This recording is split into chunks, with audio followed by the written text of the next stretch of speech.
چپ لاس باندې وهل کېږي، چپ لاس ګوتو باندې. نو دلته د هرې ګوتې باندې چې کوم رنګ پروت ده هماغه رنګ بټنو ته ورکول شوی، کومې بټنې چې په همدې ګوته باندې وهل کېږي.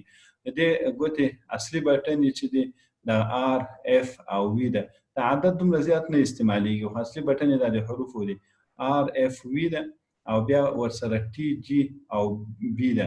لکه پښتو کې دلته ورته با قاف او را رسیږي، فا لام او ذال، دا څلور چپ لاس ته رسیږي د مشبهه ګوتې ته، او بیا ای او ډي سی چې سا یا او زا، او بیا چپ لاس ته د بلې ګوتې ته دا بټنې رسیږي، او اخري ګوتې ته خچې ګوتې ته دا څلور بټنې رسیږي.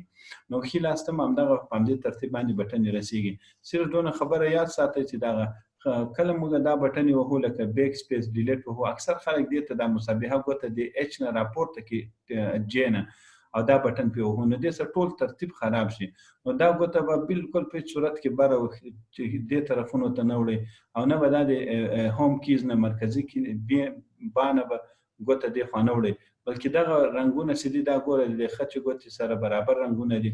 دا ټولې بټنې به تاسو په دې باندې ځانونه اوس نه عادت کوئ، او دې خوا ته چې بیا څومره بټنې دي دا به په دې خچه ګوته باندې تاسو عادت کوئ. نو ډېر کسان بیا په دې چپ مشابهه ګوته دې خوا وړي یا بله ګوته وړي، هغې سره ټول ترتیب خرابېږي. که موږ په همدې ترتیب باندې په منظم شکل سره دا لیکنه یاده کړو، کمپوز یاد کړو، نو د هغې فایده دا دی موږ سرعت زیات دی. ډېر کسان داسې چې تقریبا 100 حروفو نه د سرعت ډېر تیز وي، نو په یو دقیقه کې 100 نه زیات حروف لیکلی شي، څوک 80 لیکي، او ځینې کسان داسې چې په یو دقیقه کې 100 حروف هم نشي لیکلی. نو دا که تاسو په څومره ښه طریقه سره دا یاد کړئ، هغونه به ستاسو سرعت زیات وي، او زر به تاسو لیکنه کولی شئ. یو صفحه نیمه کوي، هغه سړی په یو ګوته باندې ټک ټک ورکوي او بټنې وهي، لیکل کولی شي. خو که یو وارې سړي ته یو مسؤلیت ورله غاړې وي، یو ډېر غټ کتاب لیکي، یو ترجمه لیکي، تفسیر لیکي، نو هغه په دې ټک ټک باندې په یو ګوته باندې هغه نه مکملېږي، بیا ډېر تکلیف وي.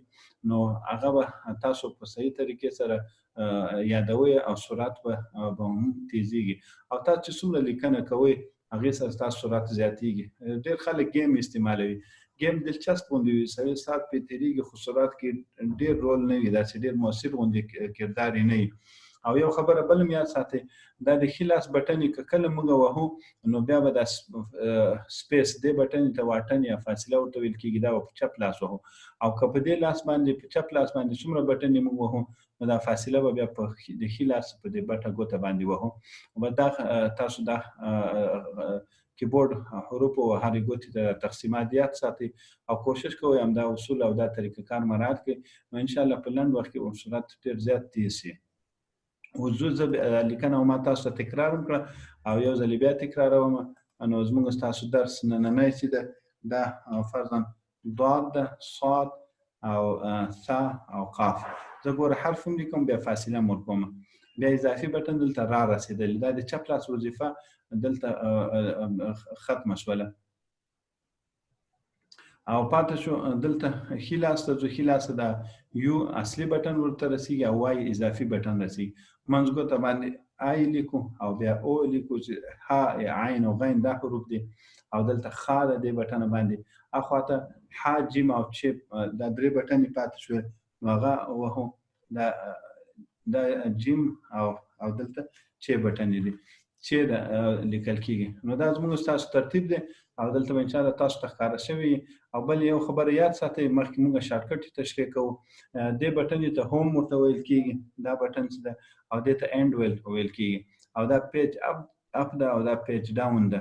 نو دا وروسته راځي. پیج اپ مطلب یو صفحه پورته یا ښکته، یا یو پیراګراف پورته یا ښکته، هغه بټنو لپاره استعمالیږي. دلته زه ستاسو خدمت کې لیکنه کوم، دلته ضاد او بیا صاد، ث، قاف او فا. نو د چپ لاس بټنې 15 بټنې ختمې شوې. بیا دلته غین او عین، د عین اصلي بټن د غین اضافي دی ګوتې ته رسېږي، او بیا ح، خ او ح دا بټنې دي. نو دا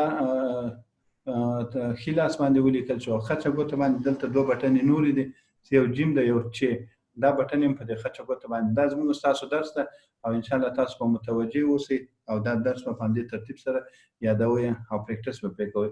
او چې کله هم تاسو پریکټس کوئ، یو ځل د ښي لاس بټن لیکئ، بیا د چپ لاس لیکئ او د هرې بټنې وروسته فاصله ورکوئ او بیا 4 بټنې ولیکئ او انټر ورکوئ. فکر وکړئ چې دا کرښه ختمه شوه، انټر سره به هم ستاسو ګوتې بلدې شي.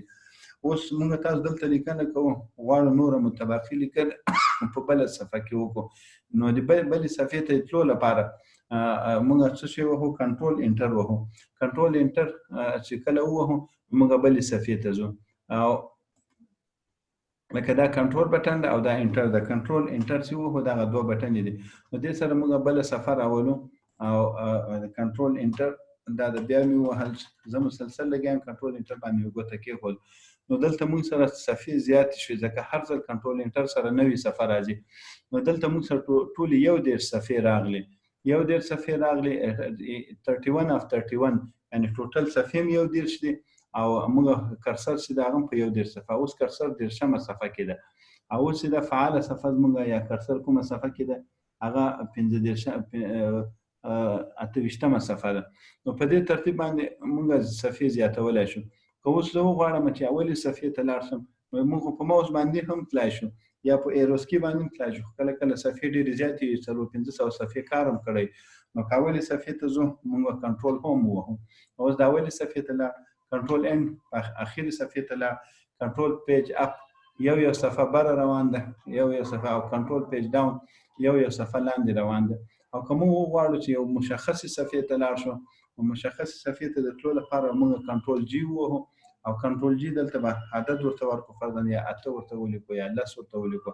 نو کومې صفحې ته که موږ تلل غواړو او بیا به انټر ورکو، نو هماغې صفحې ته به کرسر لاړ شي. نو دا ډېره ښه اسانه طریقه ده او په اسانه طریقې سره موږ خود خپل خوښې صفحو ته تلای شو.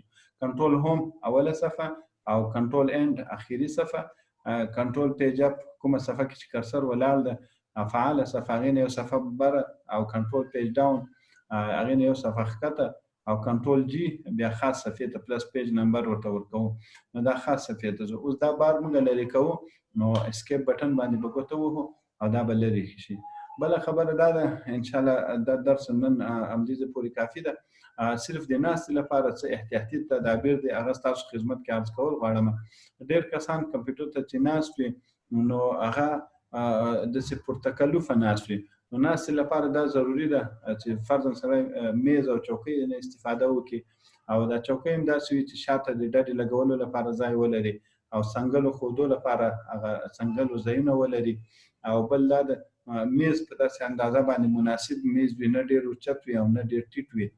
نو په دې ترتیب کې د لیکنه وکړي. او بل د کمپیوټر په ځای باندې یا د لیپټاپ د کیبورډ په ځای باندې دوی خپل خارجي ایکسټرنل کیبورډ استعمال کړي. ایکسټرنل کیبورډ سره بیا دا سهولت سړی داسې پرتکلفه یا مقید نه وي ناست.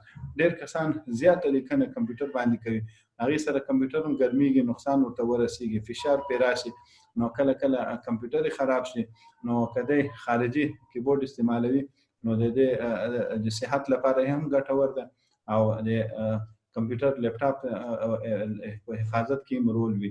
ځینې کسان داسې ناست وي کمپیوټر ته داسې سر یې اوچت میږي پورته نیولی لکه پردي کور ته چې ورګوري. نو د دې سره بیا په تدریج د وخت سره څټ کې یا په ملا کې داسې یو اوږو کې تکلیف ورته پیدا شي. ځینې نور بیا داسې ناست وي سر یې ټیټ نیولی مراقبه غوندې ناست وي، نو هغه ترتیب باندې هم کېناستل نه دي پکار. او بل دا ده چې موږ تاسو خو کیبورډ وویل، موږ چې کله هم لیکنه کوو موږ سکرین ته ګورو. که موږ کوم کتاب نه یا کوم پاڼې نه لیکنه کوو پاڼې ته به ګورو، سکرین ته به نه ګورو. ځکه سکرین ته که موږ یو ځل ګورو بیا به کتاب نه لیکنه راخلو، بیا به سکرین ته ګورو، نو سر به اخوا دېخوا کوو، نو ټول وخت په دې سره ضایع کېږي. موږ باید دا کیبورډ بټن یې داسې یادې کړي چې موږ سکرین ته کتو کې موږ په ګوتو کې موږ ته اندازه لګېږي چې دا بټن مې غلط واله، بیا یو ځل ورته وکتل شي. نور سکرین ته کتل نه دي پکار، بلکې کیبورډ هغه کتاب چې چېرته یې کوي او یا کومه پاڼه یې ښي هغې نه ستاسو لیکل کوئ، نو هغه پاڼې ته به ګورئ او لیکل به په مخه پسې کوئ. نو په دې ترتیب سره دا سرعت هم تیز او وخت هم نه ضایع کېږي. او د کیبورډ دا طریقه کار او دا اصول که مراعات شي هغې فایده دا چې عضلاتو دردونه یا د املا څټ او نور د اوبو د دې تکلیف نه پیدا کیږي ورته. ډېر کسان داسې خو اکثر کسان د ځواني صحت یې ښه ځواني زور یې چې بیا لږ وخت پرې تېر شي 3-4 کاله 15 کاله مسلسل یو دفتر کې همداسې کار وکړي یا کمپوز یا کتاب یا څه شی ولیکي مسلسل لګیا ځکه ډېر کسان زه پېژنم سهار لاړ شي لګیا یې لیکل کوي ماښام مازدیګره پورې صرف مانځه ته ترې پورته کېږي نو داسې کسانو ته طبعا بیا تکلیف زیات پیدا کیږي. نو که دا اصول مراعات کړي او په صحیح طریقې سره کښېني پښو لپاره او مخامخ مخې ته د لیپټاپ ښودو یا کمپیوټر ښودو لپاره مناسب ځای وي سړي ته خپله په طبیعت کې مناسب کار کوي یا په ځمکه کښېني وړوکی غوندې میز یې مخې ته ایښی کیبورډ یې په نور څه نه وي بالښت باندې ورته کښېږدي او دا طریقه کار که مراعات شي نو تاسو لپاره به انشاءالله ګټور وي. نور په لوی الله سپارو. الله حافظ و ناصر. السلام علیکم ورحمة الله وبركاته.